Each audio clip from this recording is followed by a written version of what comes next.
Olá, boa tarde. Você acompanha agora notícias do Brasil e do mundo desta terça-feira.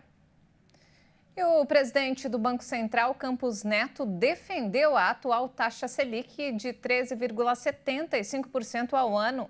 Ele foi ao Senado participar de uma audiência na Comissão de Assuntos Econômicos para justificar as decisões da instituição financeira. A taxa básica de juros é o principal instrumento do Banco Central para controlar a inflação. Roberto Campos Neto reafirmou que o Banco Central age de forma técnica na fixação da taxa básica de juros para combater a inflação. Durante a audiência pública na Comissão de Assuntos Econômicos no Senado Federal, ele afirmou que a taxa básica de juros, atualmente em 13,75% ao ano, o maior nível em 6 anos, avançou mesmo durante o período eleitoral. Segundo Campos Neto, se o Banco Central tivesse parado de subir os juros no ano passado, a inflação teria sido de 10% em 2022. Para definir o nível dos juros, o Banco Central se baseia no sistema de metas de inflação. Quando a inflação está alta, o BC eleva a Selic. Quando as estimativas para a inflação estão em linha com as metas, o Banco Central pode reduzir o juro básico da economia. Campos Neto disse que as ações têm mostrado bons resultados. E que está caindo a inflação, né? Então a gente entende que ter atuado antes funcionou e a gente precisa esperar para ver os próximos números e os próximos acontecimentos para ver qual é o curso de ação sempre muito técnico do Banco Central.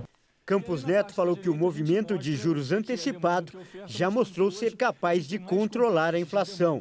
Ele citou como exemplo os anos de 2014, 15 e 16, quando o mercado internacional teve inflação alta.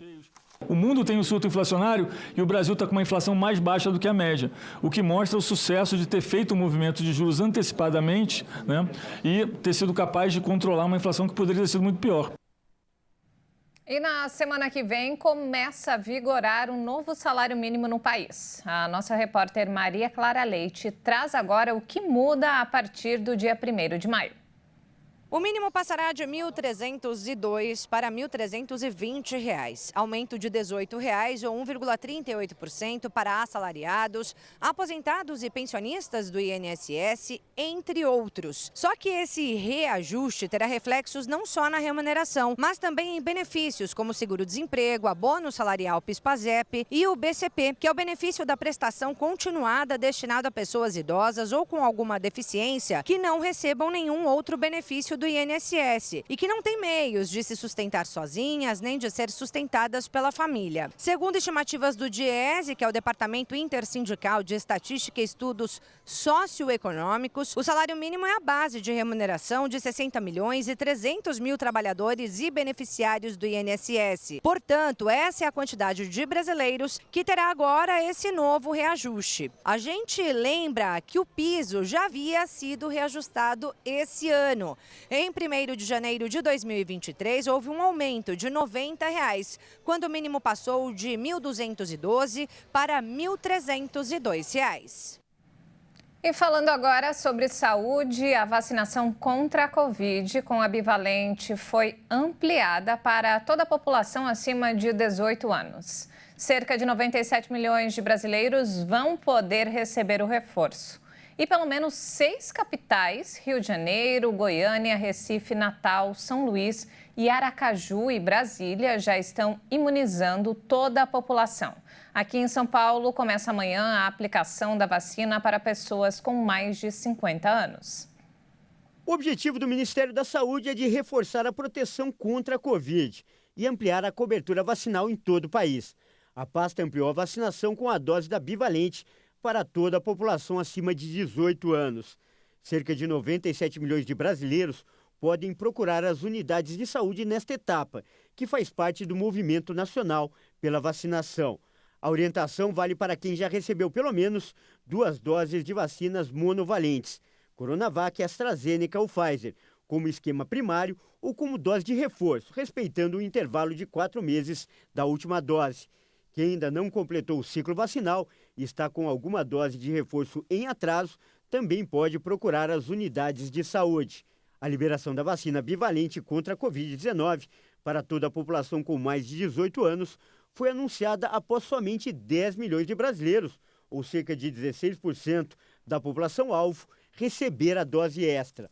A maior parte dos imunizados, cerca de 8 milhões, foram os idosos acima de 60 anos. O cenário é de vacinas paradas nos estoques por conta da baixa procura pela imunização de reforço.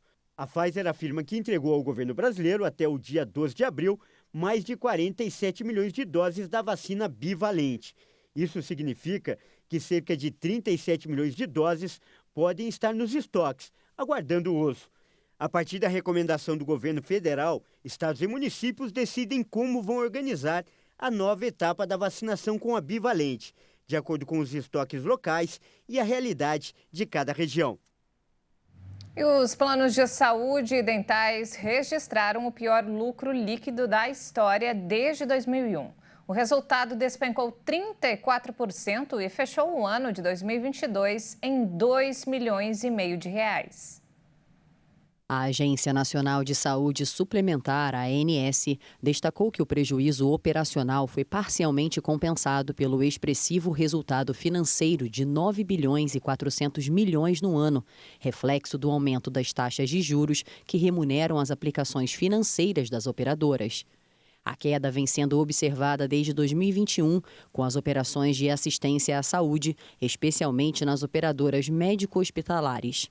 O déficit operacional foi de 11 bilhões e meio após a pandemia de Covid-19.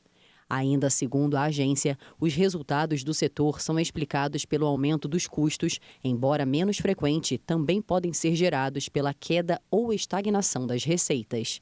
A empresa que registrou o maior prejuízo em 2022 foi a Amil, seguida pela Prevent Senior e MetLife. O número de beneficiários em planos médico-hospitalares aumentou de 47 milhões em dezembro de 2019 para 50 milhões e 400 mil em dezembro de 2022, desde o começo da pandemia. E nos destaques internacionais, depois de 10 dias de violentos confrontos, o Sudão acordou com um pouco de paz nesta terça-feira, após um cessar-fogo de 72 horas ter entrado em vigor. A situação do país africano é tema de uma reunião do Conselho de Segurança da ONU em Nova York.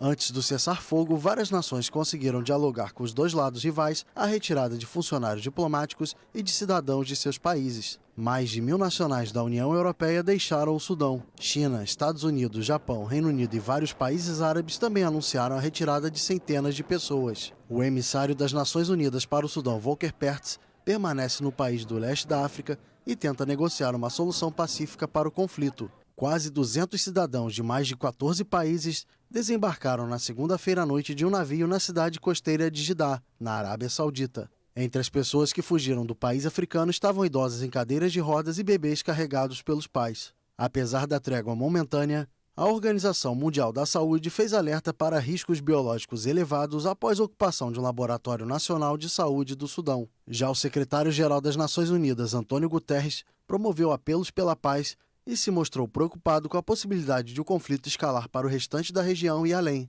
Iniciado no último dia 15 de abril, o conflito entre o exército e paramilitares já deixou pelo menos 427 mortos e mais de 3.700 feridos. 5 trabalhadores humanitários morreram e quase 75% dos hospitais do país estão fora de serviço. Após 30 anos de investimentos e de luta contra a caça, o conservacionista sul-africano John Hillman jogou a toalha e colocou em leilão a maior fazenda de rinocerontes do mundo.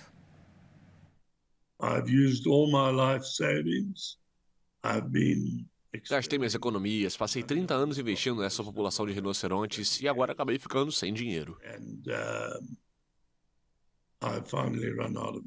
O empresário, que construiu seu patrimônio no setor de turismo, comprou o primeiro exemplar ao se aposentar.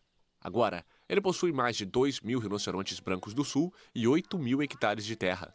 John acredita que gastou 150 milhões de dólares no projeto e espera que outra pessoa continue com a fazenda.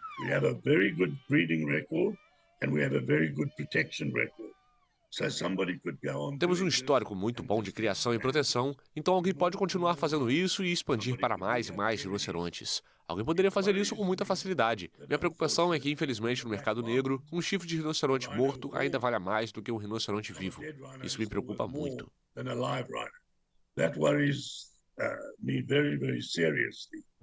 No mercado clandestino, os chifres podem custar até $60 mil o quilo.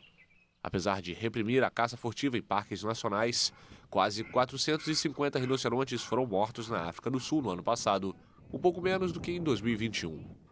O lance inicial pela fazenda, que será leiloada a partir de 26 de abril, será de $10 milhões. Nossa, que triste. Espero que alguém assuma esse projeto e preserve a vida dos animais.